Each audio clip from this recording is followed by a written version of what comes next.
Welcome back to Talking Comics with Heroes and Villains. Mwahaha. I'm so excited.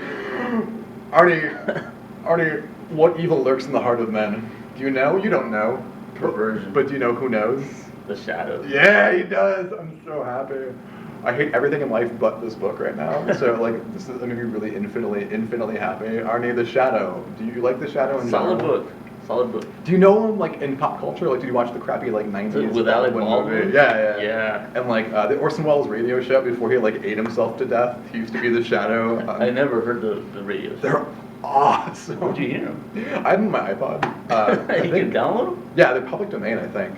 Sweet. Or I paid for them. I don't either one of those. Yeah. But, you did. But yeah, it's amazing. The Shadow's a great character. He's older than Batman. He's older than a lot of most superheroes. He's if not all.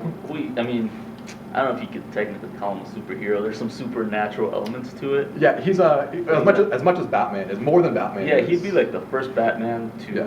Well, Doc Savage was the first Superman. Doc Savage is Clark or Flash Savage. Gordon. Not Doc Savage. Well, I mean, Doc Savage and Flash Gordon were both outer space type guys. Yeah, this guy's more grounded. The Shadow is a street level character like Batman, but Very he's urban. a hardcore murderer, which makes me really happy. He uses guns. Two, in fact. To shoot you in the face. Not just he's not like the Lone Ranger where he shoots your trigger finger or shoots your feelings or whatever Lone Ranger does. He'll kill a dude, and it's amazing. And Garth Ennis is writing this, who does the Punisher. Yeah. He's done some of the best Punisher books I've ever read. I don't know if The realistic Punisher.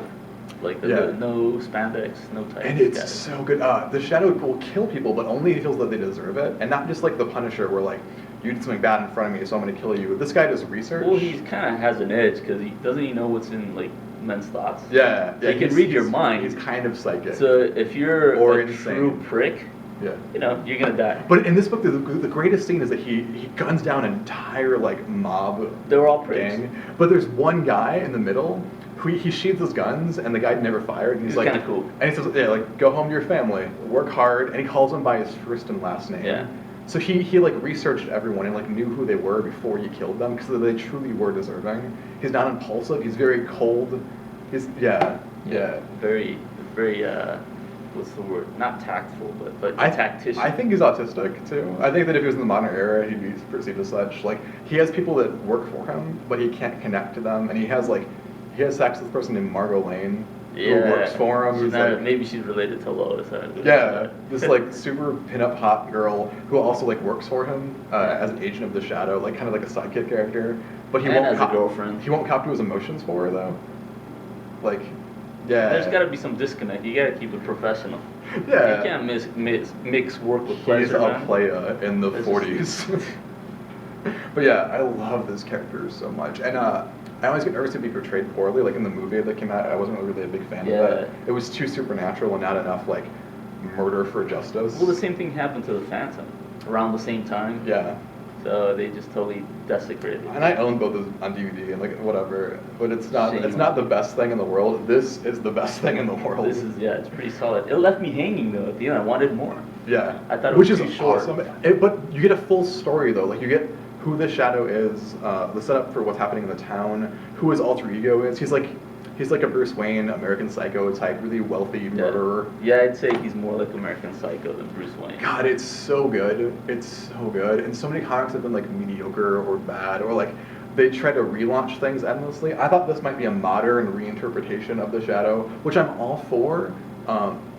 But that's usually done poorly. This is strict. The roots of the character. It's very the Shadow grown we up. all know and love. It's very grown up. Where so most of the modern interpretations are kind of childish. They take the edge off. They wash it down. Yeah. So and he's a murder machine that believes in what he believes in, and if you don't believe in it, then whatever. He's not concerned. Yeah. He's not trying to do anything to save people. He's trying to punish the guilty. Yeah, it's a cause for himself. He does a really good line of walking that line between good and evil, where you're almost does he even have any morals? Yeah. Because he just, if you're bad, you're dying. It's almost indiscriminate. He doesn't respect the people who work for him either, because they aid him in his quests to kill people, but they don't do it themselves. They just give him information, or they drive him around, or they're servants to him, not sidekicks. Yeah, and they don't get blood on their hands was the quote he used in the book. Yeah. And he doesn't respect that. He'd rather they went out and strangled evil people at night. He said to it's so good. he said to Miss Lane that you're a matchstick next to an incinerator. Yeah, much like Arnie and me in this video. Well, you decide who is who. Who's the matchstick and who's the incinerator. You let us know at facebook.com/Heroes and Villains Tucson or on Twitter At H&B Comics. And until then, Arnie, say something shadowy on the spot right now. Go. No. Not even a cackle. Not even a wah. No, you do that much better. Not even a the seed of crime bears bitter fruit. There you go.